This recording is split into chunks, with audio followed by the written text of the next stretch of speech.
Monsieur le Premier ministre, cher frère Ousmane Sonko, Monsieur le ministre de la Défense de la République du Sénégal,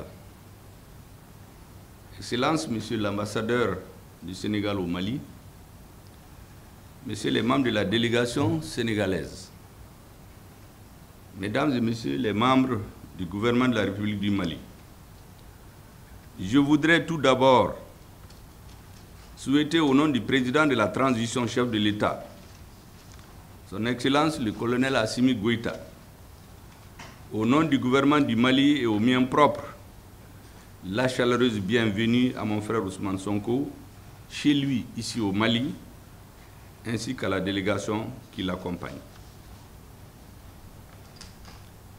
Je vous souhaite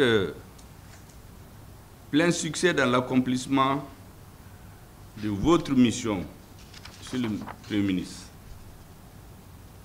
Je voudrais ensuite vous féliciter de vive voix, après mon télégramme officiel de félicitations du 29 mai 2024, pour le choix porté sur votre personne à la suite de la brillante victoire du candidat du parti, le PASTEF, les Patriotes du Sénégal pour le travail, l'éthique et la fraternité, créé en 2014. Je disais donc que le choix porté sur vous à la suite de l'élection présidentielle du 24 mars 2024, ayant porté au pouvoir Son Excellence Bassirou Diomaye Diakhar Faye, président de la République du Sénégal, chef de l'État. La victoire du candidat du PASTEF témoigne de l'adhésion du peuple sénégalais, notamment les jeunes, les femmes et les membres de la société civile, qui sont les plus nombreux et les plus actifs au projet de société de votre parti. En cette période cruciale de l'histoire politique du Sénégal, Monsieur le Premier ministre, vous avez fait preuve d'une grande lucidité, d'une capacité de discernement et d'anticipation inédite dans l'histoire contemporaine de l'Afrique. Vous avez fait preuve d'une grande maturité stratégique. Je vous souhaite beaucoup de succès dans votre démarche. Vous avez fait la politique au vrai sens du terme. Vous savez, j'ai l'habitude de donner une définition de la politique telle que je la comprends. On n'apprend pas la politique dans les écoles. Dans les écoles, on apprend à être conseiller politique. La politique, c'est un art. J'ai dit que la définition que je donne à la politique, c'est l'art de réaliser ce qui est possible et de rendre possible ce qui est nécessaire. Ce qui était nécessaire pour les Sénégalais, c'était le changement de régime politique. C'est ce qui était nécessaire. Vous l'avez rendu possible en faisant les choix que tout le monde connaît. Personne n'avait misé sur cette démarche. Et je crois que ça a surpris tout le monde. Rarement, on a vu un parti où 1000 militants sont en prison. Le chef de parti et ses proches sont libérés 9 jours avant la fin des élections, alors que la campagne c'est 21 jours, et qu'ils arrivent à gagner les élections. C'est très rare dans l'histoire. C'est pour cela que j'ai dit que vous avez fait de la politique, au sens noble du terme. Monsieur le Premier ministre, votre visite de travail à Bamako ce jour 12 août 2024 est, nous le savons, un acte de foi, un acte d'amitié, ainsi que la manifestation de votre solidarité agissante et celle du peuple sénégalais à l'endroit du peuple du Mali. Faut-il rappeler que la présente visite se tient après et dans le sillage de celle de son Excellence Bassirou Diomaye Faye à Bamako le 30 mai 2024. Monsieur le Premier ministre, nous avons au Mali une tradition bien ancrée lorsque nous accueillons des hôtes. J'avais déjà annoncé les couleurs. Nous leur disons, je cite, « Soyez les bienvenus. Vous avez quitté votre demeure. Ici, vous êtes chez vous. » Fin de citation. Avec vous, cela ne relève pas du simple protocole. Cela relève de l'évidence.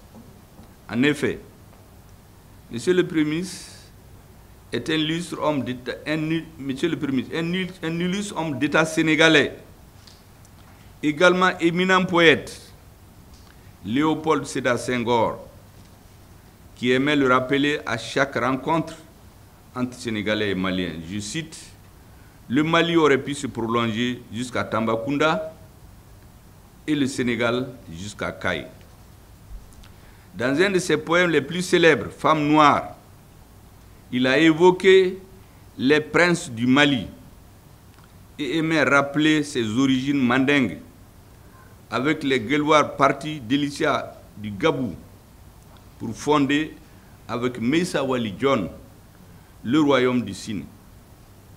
Meissa Wali John, en fait, il s'agit de Mansa Wali Mané. Aujourd'hui, Monsieur le Premier ministre, à travers l'Afrique occidentale francophone, nous avons engagé la seconde bataille pour l'indépendance, pour la souveraineté. Nous nous sommes fixés deux objectifs. Affranchir nos peuples du joug du néocolonialisme d'une part, créer entre nous de solides liens pour l'intégration réelle de l'autre part. Sur ce point, vous, Sénégalais, et nous, Maliens, faisons figure de pionniers. C'est le lieu de rappeler que les pères de l'indépendance ont eu à poser les fondations sur lesquelles nous entendons élever l'Afrique de demain. C'est le lieu de rappeler l'acte posé par Léopold Sédar Senghor et Modibo Keïta. Les jeunes en son temps les avaient beaucoup critiqués, les avaient trouvés beaucoup d'insuffisance dans ces années post-indépendance. Mais ils étaient des hommes de leur temps. Aujourd'hui, ce que nous retenons d'eux, c'est leur foi en une Afrique occidentale fédérale. Je voudrais rappeler à cet effet que déjà en 1958, contre la balkanisation de l'Afrique, ils ont proposé le maintien de l'État de la Fédération qui unissait les 8 territoires francophones d'Afrique occidentale. Dahomey, Sénégalais, Soudanais, Voltaïques se sont retrouvés pour rester unis. Le mérite revient à l'époque Sédar Senghor d'avoir dit, je cite, « Nous allons créer une fédération et nous la baptiserons la Fédération du Mali en souvenir de l'Empire du Mali. » Beaucoup de Maliens et de Sénégalais ne savent pas que c'est de Senghor qui vient la proposition dès 1958. Les fruits, il est vrai, n'ont pas tenu la promesse des fleurs. Des divergences se sont manifestées. Nous nous sommes séparés en notre corps défendant. Certains s'en sont réjouis. Il s'agit de ceux, là je cite, qui disent la voie droite et cheminent vers les chantiers obliques, qui invitent à leur table et demandent d'apporter notre pain, qui donnent de la main droite et de la main gauche enlèvent la moitié, qui haïssent les occupants et imposent aux autres l'occupation, qui ouvrent des voies triomphales aux héros et n'ont que mépris pour nous. Bien sûr, certains se réjouissent, mais nous sommes restés solidaires parce que condamnés à l'être par l'histoire et la géographie.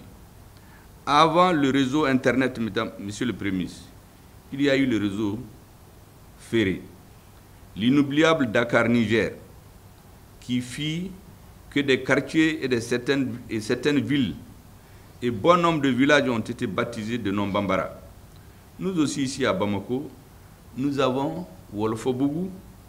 À Caille comme à Médine, le nombre de vos traitants du début du XXe siècle ont laissé des traces inoubliables. Monsieur le Premier ministre, Sonko est votre patronyme. À l'Assemblée du Sénégal, à l'Assemblée nationale, dis-je, siège un député ayant le patronyme Sagna. Sur les pelouses de l'Afrique et de l'Europe, évolue un joueur ayant le patronyme Mané.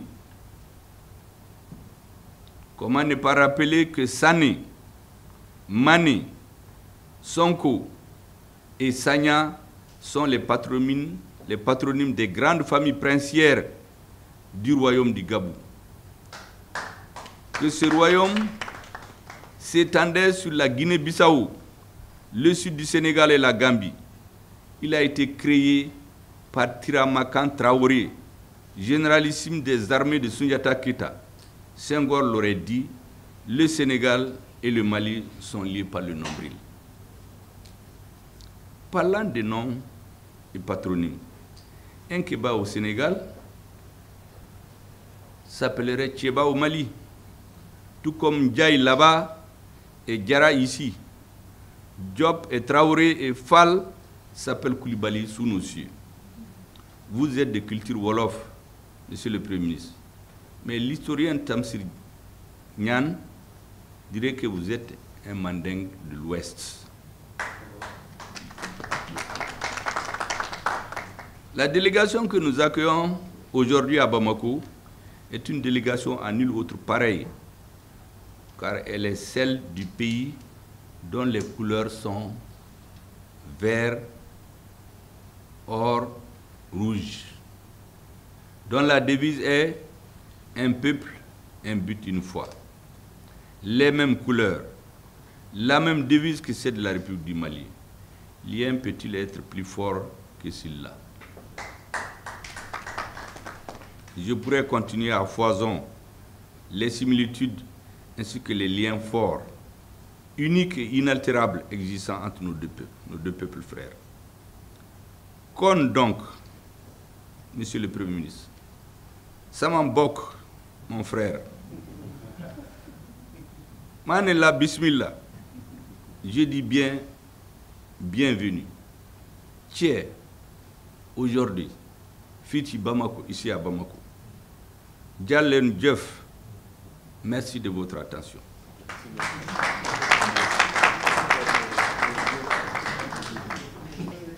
L'héritage laissé par nos devanciers, par les grands empires et royaumes, j'allais dire les liens forgés par l'histoire, la géographie, la sociologie, nous condamnent de travailler ensemble, la main dans la main, de cheminer au coude à coude pour faire face aux défis communs liés à la sécurité, j'allais dire à l'insécurité, à la stabilité et au développement. Nous sommes d'autant plus condamnés à travailler ensemble, Monsieur le Premier ministre, de concert, car nos deux peuples ont montré la voie de l'intégration en prenant de l'avance sur les États et sur nos institutions politiques.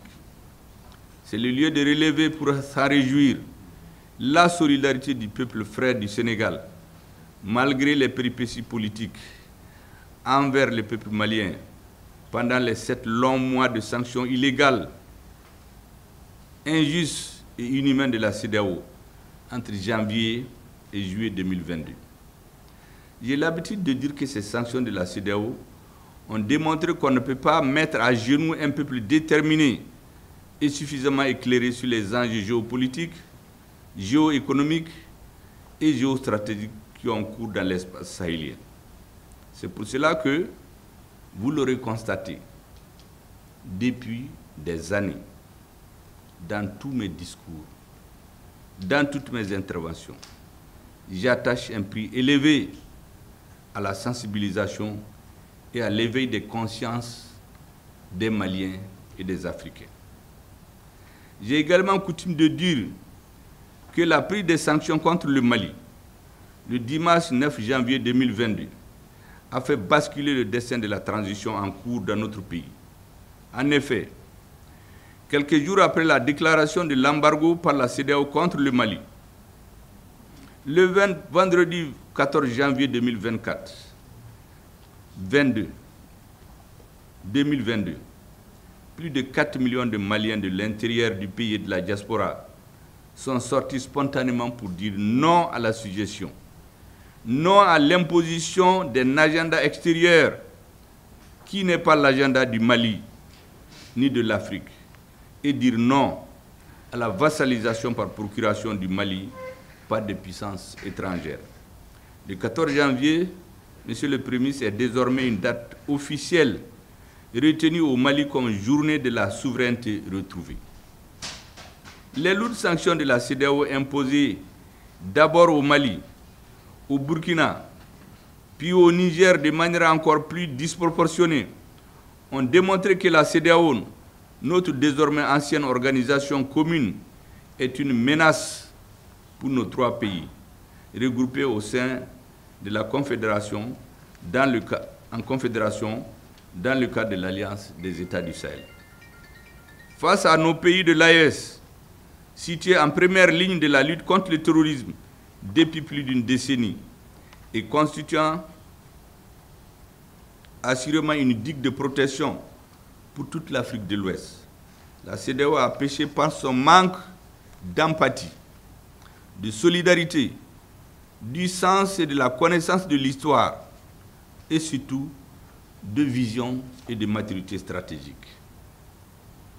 Vous le savez tous, les organisations intergouvernementales et les organisations régionales sont basées de prime abord sur le principe de solidarité, sur la mise en commun des moyens des États membres afin de réaliser des buts communs et d'atteindre des objectifs partagés et mutuellement bénéfiques à tous les membres.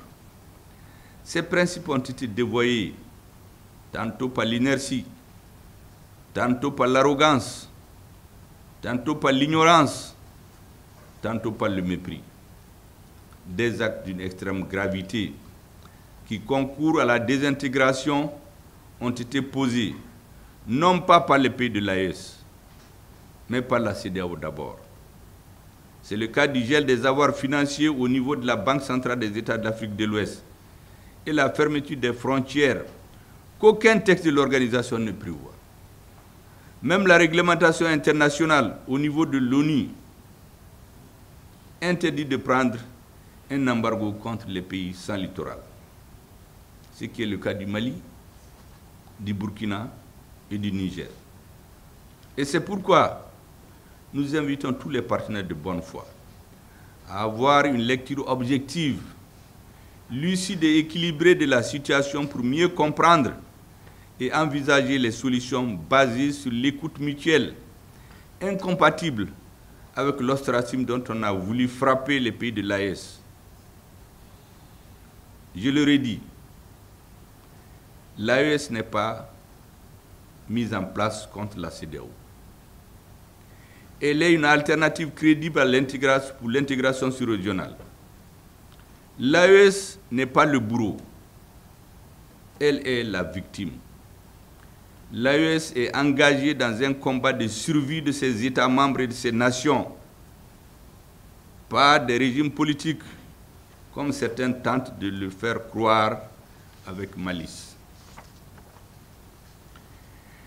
L'AES n'est pas un épiphénomène, Monsieur le Premier ministre, mais une vision stratégique à long terme de leur Excellence le capitaine Ibrahim Traoré, le colonel Assimi Goïta et le général de brigade Abdraman Tchani, respectivement chef d'État du Faso, de la République du Mali et de la République du Niger, afin d'impulser le renouveau de l'intégration sous-régionale au profit des peuples de notre espace.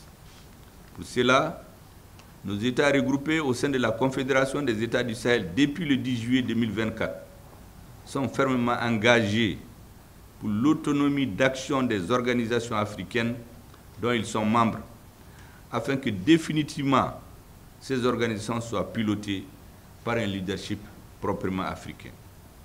Dans cette optique, notre pays, le Mali, a donné une valeur constitutionnelle à travers l'article 34 de sa constitution aux trois principes directeurs de sa politique de coopération désormais axée sur, je cite, 1. Respect de la souveraineté du Mali. 2. Le respect des choix de partenariat et des choix stratégiques opérés par le Mali. 3. La prise en compte des intérêts vitaux du peuple malien dans toutes les décisions. C'est en application de ces principes que le gouvernement du Mali a été amené à rompre le 9 août 2024 ses relations diplomatiques avec l'Ukraine, qui a assumé officiellement son implication à contre-courant dans la lutte héroïque que le Mali, donc les États de l'AES, mènent contre le terrorisme. Est-il besoin de rappeler que déjà en 2022-2024, les pays de ce que j'appelle Jean, John et Johnny ont tenté en vain de nous impliquer à travers leurs médias dans une crise géopolitique et géostratégique qui a lieu entre deux États de notre continent. Aujourd'hui, les masques sont tombés. Là également, Monsieur le Premier ministre, nous attendons des prises de position claires et fermes des États africains.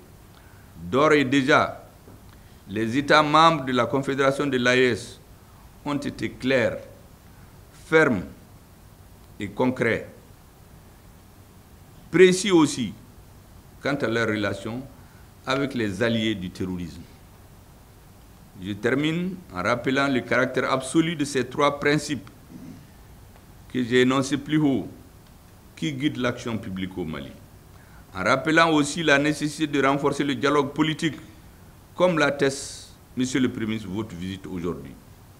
Rappelons-nous de l'hérésie de la part de la CEDEAO, qui a consisté à fermer les portes du dialogue au point d'interdire à nos ministres des Affaires étrangères et le comble à nos chefs d'État de voyager dans l'espace communautaire.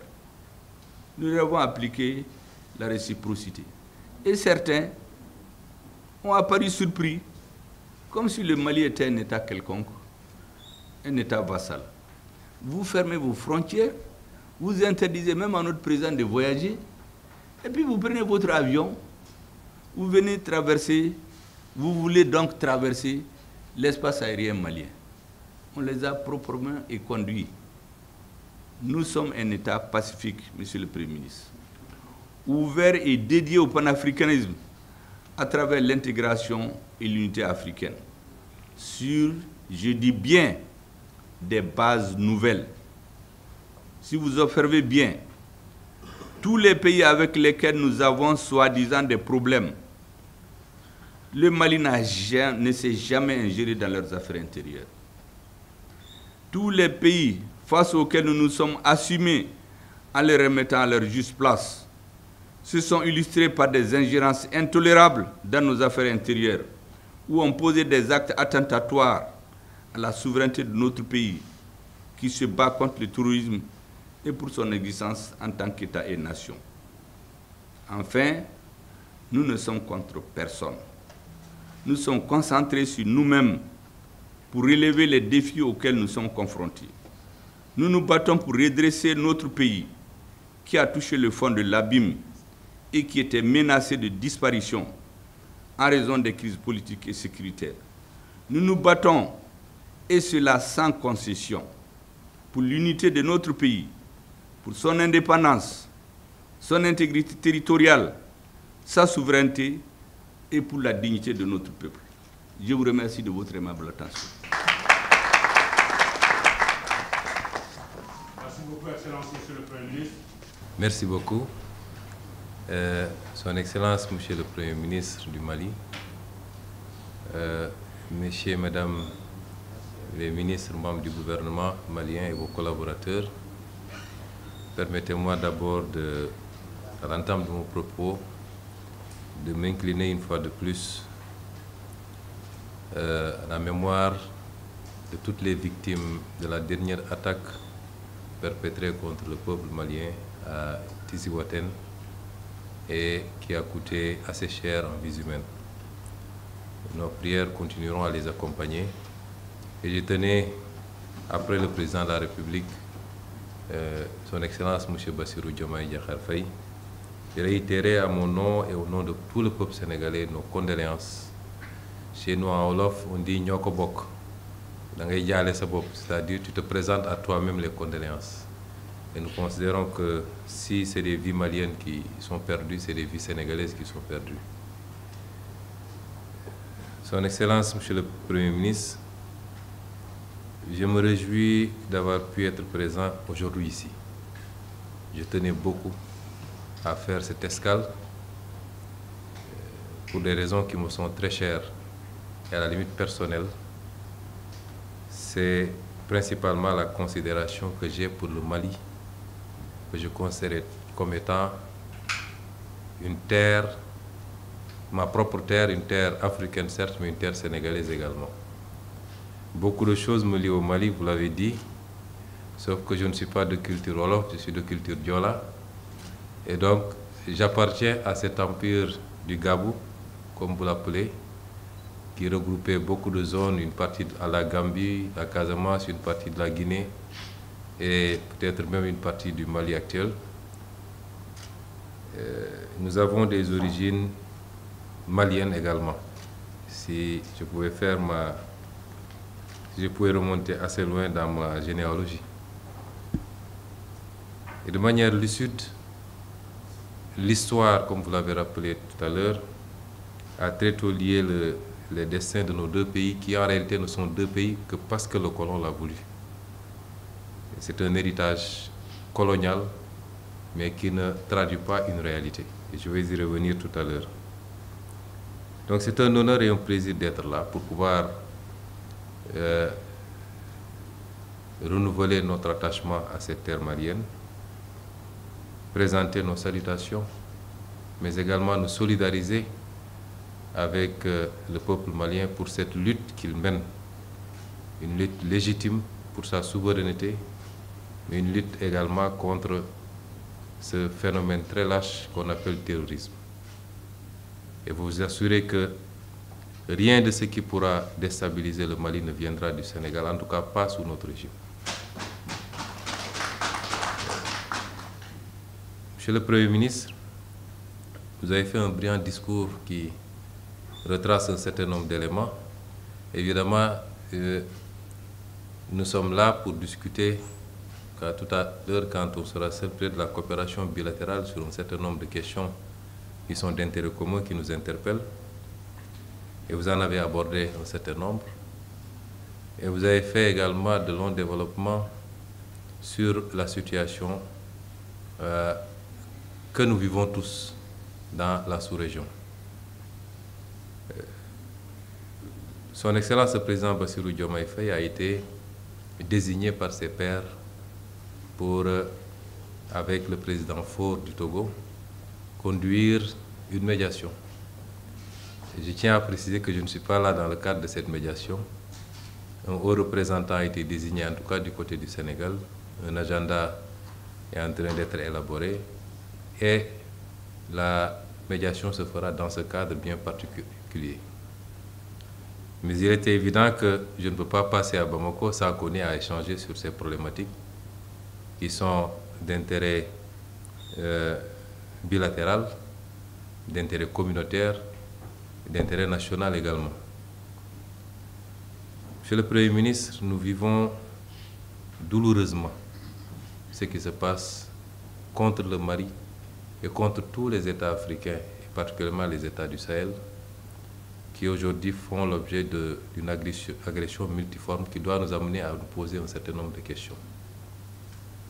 Je voudrais dire que la position qui a été la nôtre quand on était dans l'opposition n'a pas changé. Elle est la même. Vous avez rappelé toutes les péripéties dans le cadre de la CEDEAO. En tant qu'opposants, nous avions toujours condamné et dénoncé. D'abord, les sanctions inélégantes, inhumaines, inappropriées qui ont été appliquées contre le peuple malien. Nous avons dénoncé en son temps, à travers nos communiqués et nos discours. Des peuples frères ne peuvent pas se mettre en embargo sous aucun prétexte. Ça ne se justifie pas. Et les problèmes politiques se discute, se règle politiquement. D'autant que, souvent, l'application de ces mesures, ça s'applique à géométrie variable, ce qui n'est pas acceptable.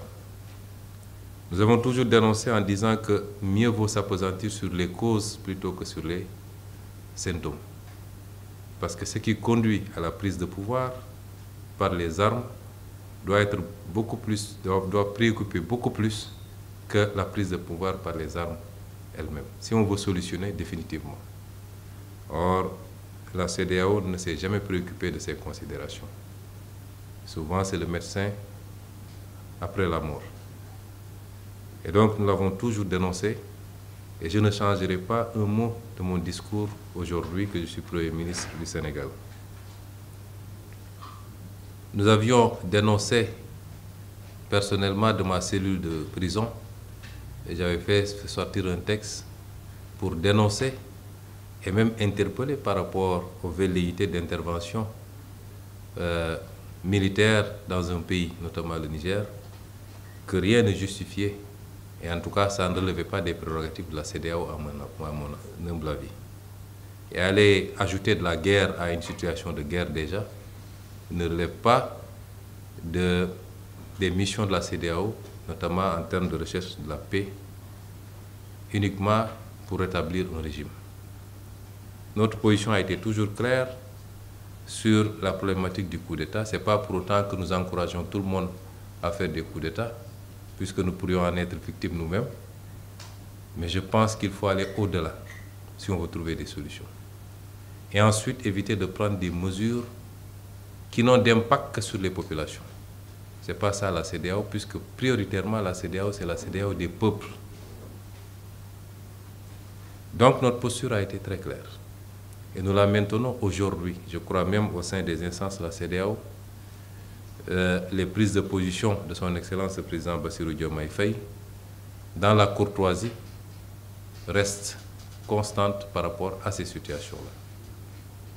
Et je peux assurer le pays, le peuple frère du Mali et tous les peuples du Sahel que quelle que soit l'issue de cette situation, le Sénégal restera un pays frère qui continuera la main dans la main avec ces pays du Sahel à entretenir les meilleures relations politiques, économiques, commerciales, sociales, puisque vous l'avez rappelé, de part et d'autre, il est impossible de dissocier nos deux peuples. Impossible. Impossible.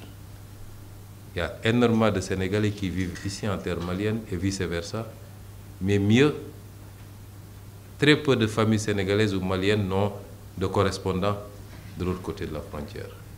Ça, c'est l'histoire, et l'histoire transcende les hommes. Mais au-delà de ces critiques, et je veux bien qu'on comprenne la position du Sénégal, parce que des gens nous ont critiqués, de manière, à mon avis, gratuite.